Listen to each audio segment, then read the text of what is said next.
So we are, I think this is my seventh lecture or sixth, and so this is my final lecture. So hereafter, I think some of my other colleagues will deliberate on different topics to come. And so today, I'm going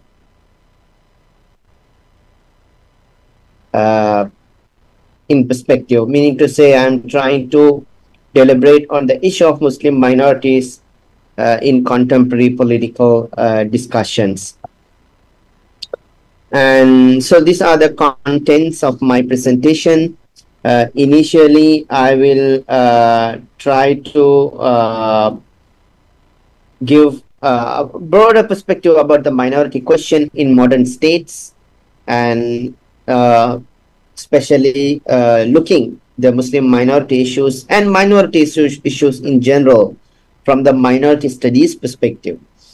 And then I will move to the to discuss about shed light on few things about the genesis of Muslim minorities and how Muslim minorities initially originated, evolved, and contemporary trends in terms of making and unmaking Muslim minorities.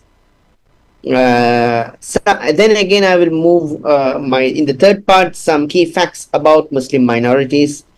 Try to show that Muslim minorities are a significant player in the global Muslim discourse. So Muslim minorities are no longer the periphery, or Muslim minorities are no longer the marginal players in the Muslim in the discourse of Muslim Ummah. Rather, they are very much dominant and increasingly become dominant. And then I've moved to key challenges of Muslim minorities, key challenges Muslim minorities face in contemporary context. And finally, I will try to reflect on how we can position Muslim minorities and their issues within the larger discourse of Muslim Ummah, or the relationship between Muslim minorities and the Ummatic discourse. What are the principles and foundational ideas that we need to uphold in terms of approaching the issues and problems of Muslim minorities? These are the broader ideas that I am going to discuss today. And so, minority question in modern states. I like to provide few examples, standard examples to define who are actually minorities, and how contemporary international society and scholars of minority studies understand minorities. So I provide here I provided two definitions, one from United Nations, one from another scholar who is working on minority studies. And according to United Nations Commission on Human Rights, in 1950 had defined, Human Rights Commission on Human Rights had defined minorities as below. Minorities are only those communities other than the ruling national community. So within a state, there will be a ruling national community, and there will be some other communities, those who are not in the dominant position in terms of political power. So those who don't have a dominant say over the political power are considered to be minorities, can be termed as minorities, who want to have a language, religion, and race different from the language, religion, and race of the national community. So minorities who generally who don't have a power over politics and governance of the country, exclusive power, and also who are different from the national community in terms of religion and race and language. So, and an important thing that United Nations Commission of Human Rights mentions in its definition is, it is essential for being recognized as minorities that they should be in sufficient number and their constituents should be faithful to the nation which they live. So minorities, according to this definition, minorities are different from national majority, and they don't have power over the political authority. And also, it is important to be recognized minority communities as minorities, because then only those communities can be protected constitutionally under the provisions of minority rights. So this is the definition that human rights organizations try to provide. And Louis Wirth is another important scholar who has been working in minority studies.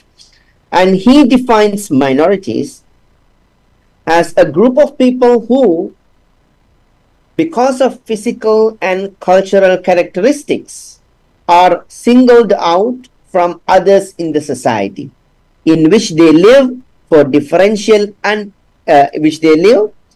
They are being singled out. Why? For differential and unequal treatment, and who therefore regards themselves as objects of collective discrimination. Moreover, minority status carries with it an exclusion from full participation in the life of the society. So here, this definition is also significant. Why?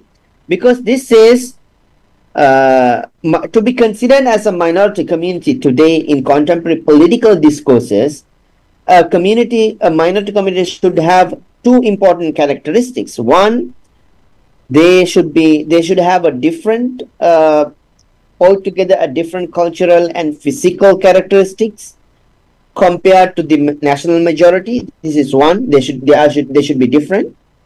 Should have a different cultural and language and religious understanding or religious practices. Then again, they should face discrimination and unequal treatment because of their difference. So, if a community combine both of these realities, conditions, then they can be given minority status, according to the Louis Wirth. So, this is a very important and significant definition, because apart from difference, this definition try to highlight discrimination aspect that a minority community faces because of that difference.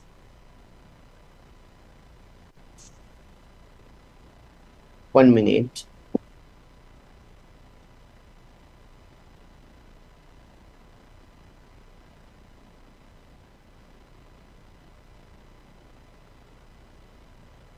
Sorry. Okay. Because of that difference. So here you can see two different aspects of minority question. One is difference, and then another one is discrimination aspect.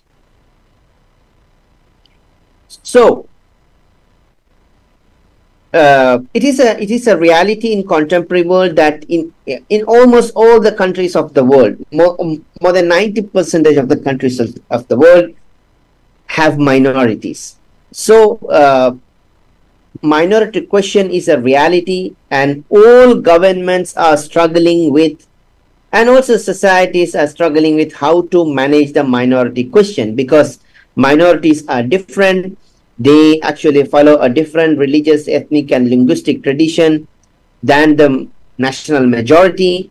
So usually that difference is being problematized in the praise of minority question. So mere existence of minorities being framed as a question, as a problem. So why? Because contemporary nation state are built on a important premise that each state belongs to one nation, or each nation have their own for example, each nation should have their own state for their emancipation, and vice versa. Each state should have to be managed by one nation. So one nation theory is the root of contemporary nation state system. So if that is so, then uh, logically it creates a minority problem. So how to deal with communities who are not national majority? They are how to incorporate them into the broader framework of nation state. This conceptual problem created the question of minorities in modern political system. So how modern states and national majorities are trying to tackle minority communities and their problems and issues. Minority studies scholars provided three frameworks analyzing various experiences and countries. They have provided three important mechanisms in terms of navigating the question of minorities under the modern nation state system. One is assimilation. You see, this assimilation mechanism refers to a government policy to force minority groups to merge with the majority's particularistic characteristics by abandoning their own. Meaning to say, one strategy that nation state and modern national majorities follow is to totally uh, uh, dismantle, or at least dismantle the cultural and linguistic basis of the minority and merge them with the culture and characteristics of the majority. So through following this assimilation strategy, in the long run, national majority ensures that there will be no minorities in the country. The minorities in the past will be merged with the majority, so there'll be in the long run there will be no minorities. So this is one way to ensure the homogeneousness of modern nation states. This is one way to address the minority question in contemporary global system. So you see, in many countries actually followed this strategy. Sometimes it may this policy may push several states to choose genocide to make their countries homogeneous. For example, you see what is happening in Israel, in Palestine problem. Israel considers itself in particular territories to be majority Jewish people and minority Palestinians. How to deal with them? One choice, so how to deal with them? Israel try to follow the assimilationist policy. If it does not work, the second choice is genocide. That's what is happening in Gaza. So you see, in some other countries, genocide, governments try to implement assimilation. If it is failed, sometimes it opted for genocide. Totally, physically remove people from the particular place, kill majority of them, minorities. So assimilation is one of the important strategy in terms of dealing with minority question, to assimilate them from the culture of the majority. The second important method is integration, which is a better and a flexible mechanism. Integration, under such mechanism, minorities and majorities come into a sort of a compromise. It's sort of a middle way approach where minority accepts the status quo of the structural advantages and disadvantages of both the groups being majority and minority, while the majority recognizes and tolerates the minority's right to practice and maintain its cultural rights. So there is a bargaining. Minority says that we will acknowledge the national majority's interest and structural advantage that they get through controlling the state mechanism, state machinery. In return to that acknowledgement, minorities expect from the majority to recognize their cultural rights. So this is the second important way. I think in recent past, most of the countries follow this sort of strategy to address the question of the minorities.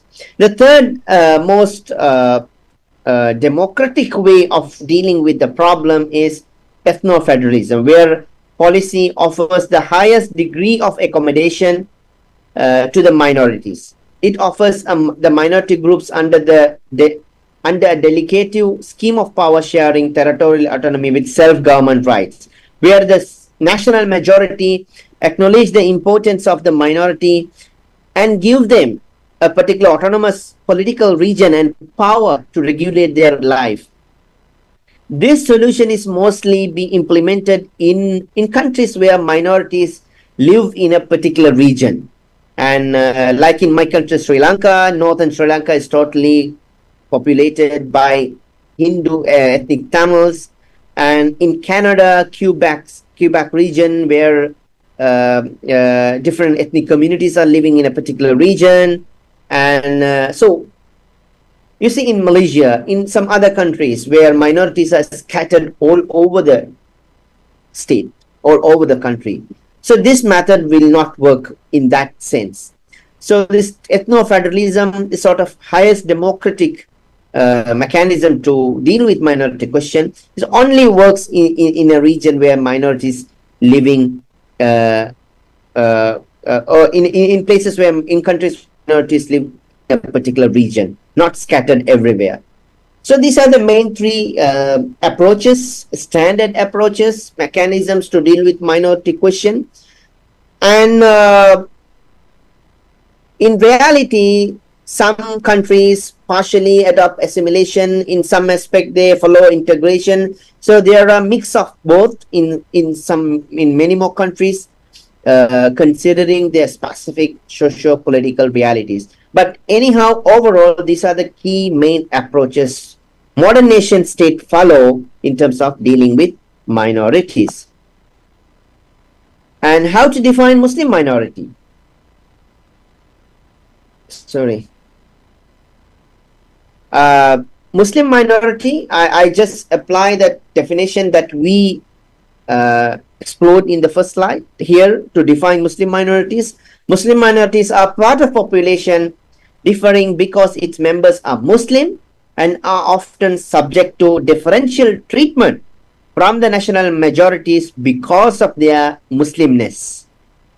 The different Muslim minorities, that different characteristics are to be recognized, and people should feel that differentiation. And Muslim minority, to be considered a Muslim minority, should be organized, and they should aware that they are different, and there should be a solidarity among themselves, being Muslim community. So if all these characteristics fit into a community, that can be called Muslim minorities. However, sometimes numerically inferior but politically superior is or not a minority general sense. We don't explore those cases under Muslim minority issues. For example, Mughal India, which is Muslims are minority, Muslims were minority, but they control the political power. But again, as opposed to that, there are some cases where Muslims are numerically superior but politically inferior. The political power of the country is not in their hand. So they are also sometimes studied under Muslim minorities, because when we approach the community from the power center, from the perspective of power, they are considered minority because they don't have a say over the political power. For example, some of the African countries we can bring some example from African countries to fit into this observation. And genesis of Muslim minorities, where Muslim minorities originated. So initially, Muslims became minorities because of religious reasons. For example, Mohamed sallallahu alaihi wasallam to a few in Makkah. He actually Islam born as a religion of the minority. In Makkah, Prophet Muhammad actually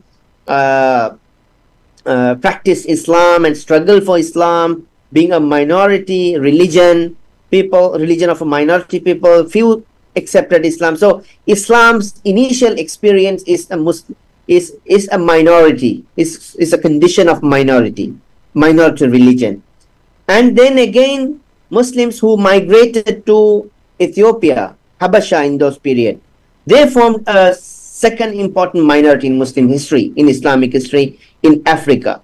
Then Muhajir were considered being minority in Medina, and even the Muslims were considered in minority in Medina numerically compared to the other non-Muslim communities in early Medina. So you see the minority experience in early Islam is quite a lot. So we can explore those experiences to develop how minorities should navigate and face challenges in a hostile condition. And the second important reason for the formation of minorities, commercial reason and trade reasons. For example, Muslim merchants from Arabia actually came to South India and Southeast Asia and settled there, married the local women and formed families and formed communities. That is how Muslims actually Muslim communities emerged in India, Burma, Java, East Africa, Sri Lanka, in my own country. The Arab traders from Yemen came and married to the local community from the local communities, and there we see the Muslim minority in Sri Lanka. So commercial and trade is one of the key reasons of the formation of minorities. The third is political. And for example, because of the political change, suddenly overnight, some communities became minorities. For example, Muslim communities became minorities. For example, you see in Spain, Muslims were dominating, but suddenly the fall of Spain actually created a Muslim minority community in Spain. And like in India, until 1947, Muslims were largely part of wider Islamic world, even in India. But suddenly after 1947 and the emergence of Indian nationalism and Hindu nationalism actually created a Muslim minority in India and also like the Balkan region. So political shift occurred during the colonial and post-colonial context actually helped to form several Muslim minority communities across Asia and Africa and Central and Eastern Europe. And the fourth important reason for the emergence of minorities is a local conversion of local people over the generations. So in Sri Lanka, Muslims were few in the early, few traders married and a tiny community, but gradually Sri Lankan local communities accepted Islam, and Muslims are now 9% of the country. Likewise in India, likewise in other many countries like Philippines and China. So local conversions also very important factor in terms of shaping minority communities. And finally, Muslim minorities actually came into existence because of the migration after the Second World War, and now they are in the second and third generations of European Muslims. Now they migrated from South Asia, Arabia, Africa, Southeast Asia to the European countries. They were Arab descendants, African descendants, but now they are third and fourth. Now they are being considered. They consider themselves as European Muslims. They consider themselves to be a part of European civilization and European heritage, shaping the European society and politics. So why they migrated? For professional, economic, and political reasons. So this created minority communities in entire Europe. This is a new and a very sort of a modern phenomenon. So for these 5 reasons, minority Muslims became minority communities, forming a large network, and a considerable amount of the Muslim Ummah now considered to be Muslim minorities.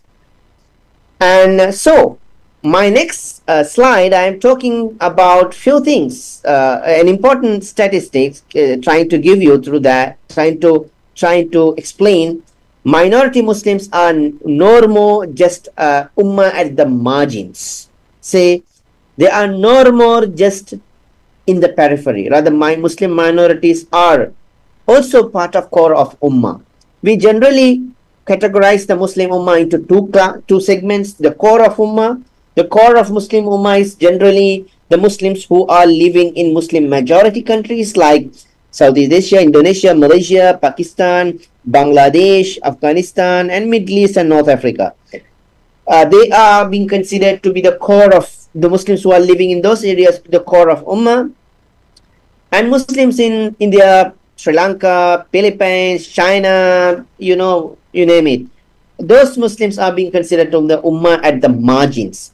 They are not important for the larger Ummatic discourse.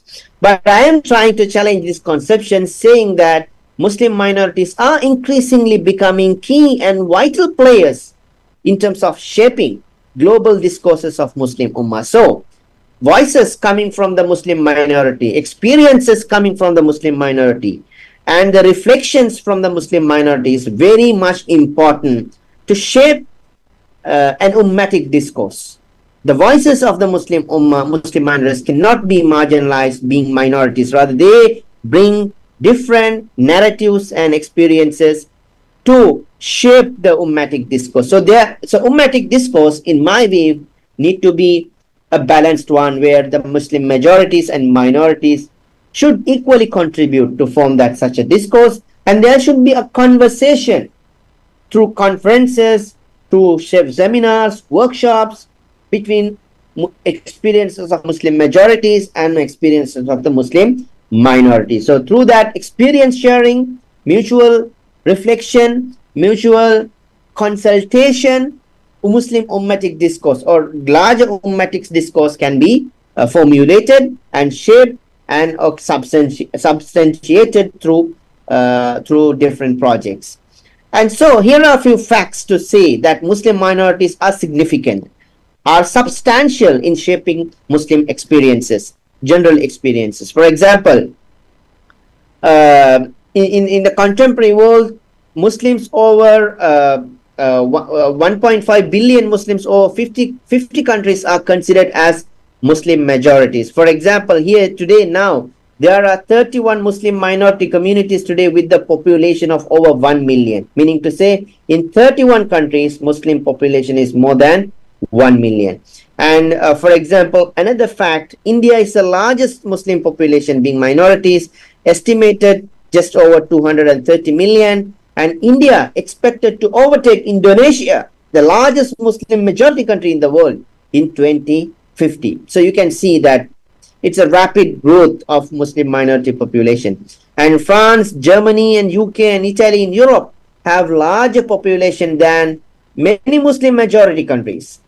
Albania, Kosovo, two Muslim majority countries in the Europe. So you see, in Europe, there are two Muslim majority countries, but the Muslim minority is now becoming more dominant and becoming more popular in terms of quantity and socio-political freedom, becoming more influential and significant in shaping European Muslims and Muslim perspectives.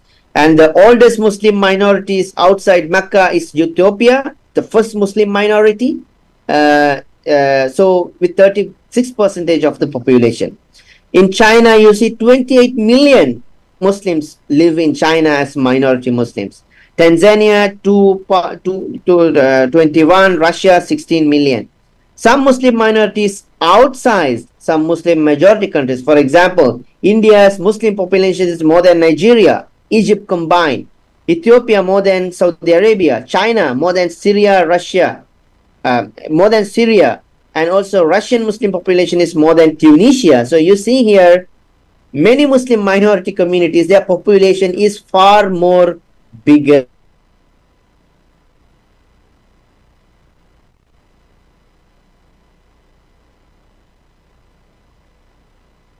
in the global discourse.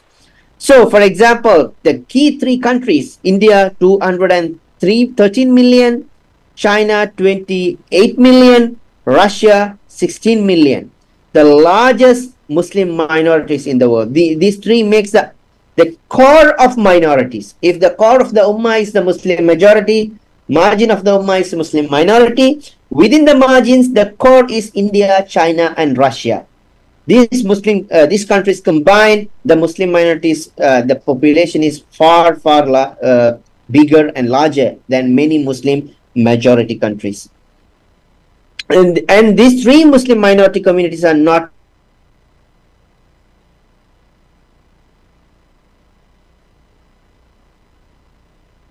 just arrived in India or China and Russia before 300 and 400 years. Rather, the Muslims have been living there for centuries, more than India for more than, they ruled India for 700 years. And Russia also, Russian Muslims also developing their own conception of Islam, Eurasian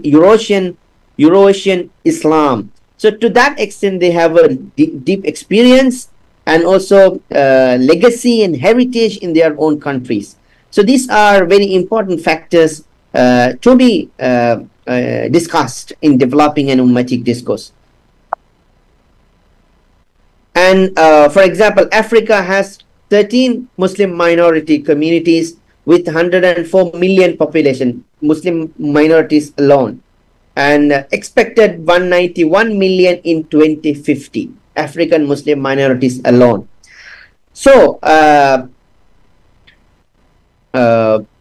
Euro-America has 9 minority communities, significant minority communities with 29 million, just established those minorities themselves after 1945.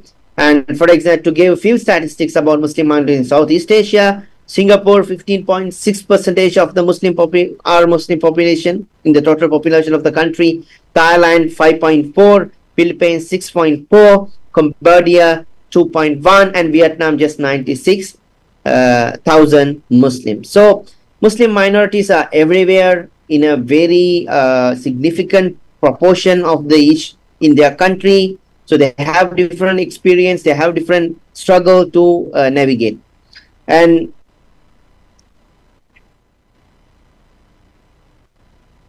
so what are the key challenges that they face? Generally, Muslim minority communities face 4 important challenges. One is cultural assimilation.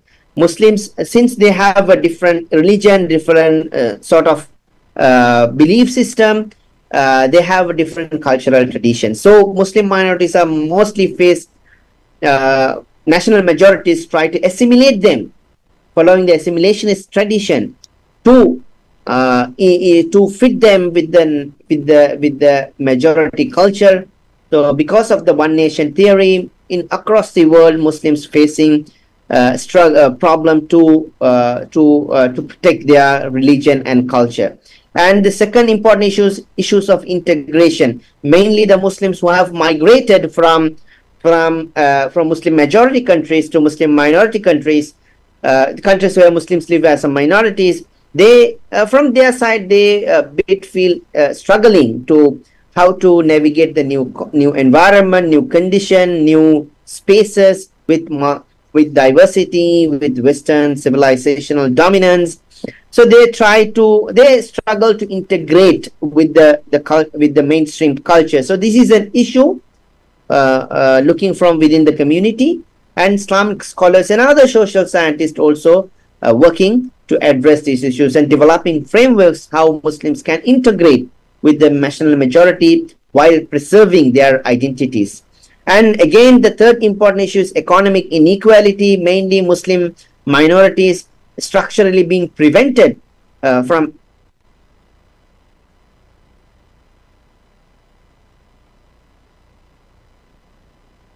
and the lack of access to education greatly impact the Muslim minorities in Europe and in many other countries, including the historical Muslim minorities like in India.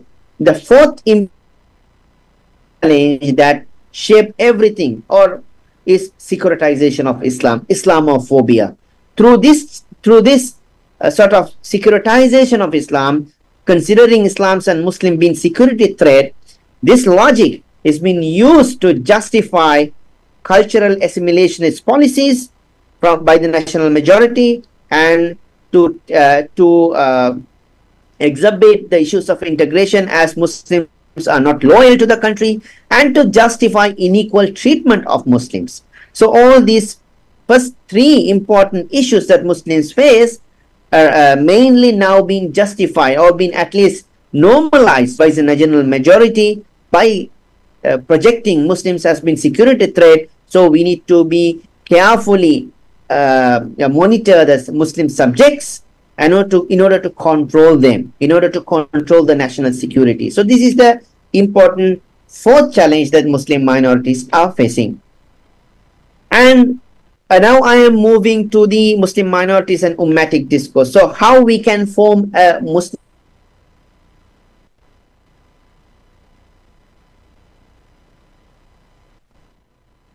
aspects that we can think of.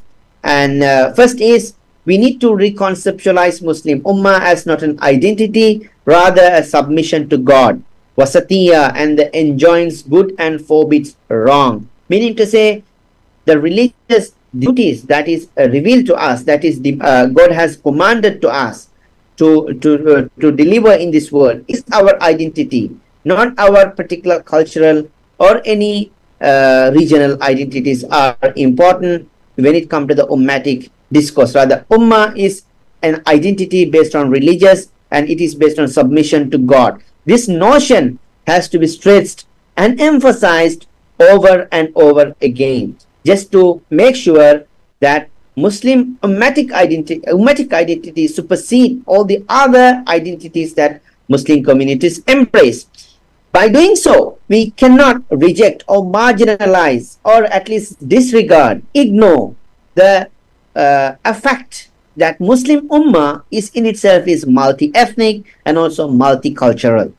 Meaning to say, when we talk about Ummah, we cannot just ignore the specific cultural and linguistic and also regional specificities, particulars of Muslim communities has. Indian Muslims are not Malaysian Muslims, and Malaysian Muslims are not same as Sri Lankan Muslims, and African Muslims are not unlike Arab Muslims in Muslims of the Arab. So Muslim community is diverse ethnically, linguistically, and also their approach to religion is different. So this diversity needs to be recognized and accepted, and we cannot simply disregard the importance of those diversities in the name of Ummah. Rather, our success relies or depends upon how we are going to strike the balance between accommodating both the striking a balance between the ummatic discourse and also the diversity that exists within Muslim communities. And again, the third important aspect that we need to focus on is Muslim nationalism versus ummatic aspirations. You see here in many countries, Muslim majority countries, there is an increasing tendency of Muslim nationalism or nationalism in their particular countries, Turkish nationalism and Indian nationalism and Pakistani Muslim nationalism. So this nationalism sometimes resists sort of ummatic concerns and aspirations, and so it is a challenge that that we need to take into account. So sometimes our each country's national interest sometimes prevents countries from approaching or embracing minorities that they are living beside their borders because of their geopolitical and political and economic interest. So how we are going to navigate this challenge is also one of the important aspects that we need to take into account in terms of making an ummatic discourse which is very sensitive to Muslim minorities. And also, finally, we need to consider another important aspect, that Muslims are minorities considered in the current nation-state system. Meaning to say, modern state system is based on that we are talking about Muslim majority and minorities. Rather, we need to take this, for example, if there is no nation-state system, or we move towards post-nation-state system, sometimes majority Muslim minority dynamics can differ. And now we are talking about Muslim minorities and majorities because of this modern nation-state system. So meaning to say, many Muslim majorities previously now being considered minorities because of modern state system. So state system is the one that forces us to approach these two Muslim community, Ummah as majority and minority. But if we think beyond the nation-state system, or move beyond the nation-state system, there wouldn't be any such categories. Muslim Ummah will be one and unified. So these are the concerns that we need to take into account and deliberate further and further. And with that, I conclude my presentation. So if you have any questions, you can ask for last 5 minutes. Thank you. Thank you very much, Doctor, Thank you. for your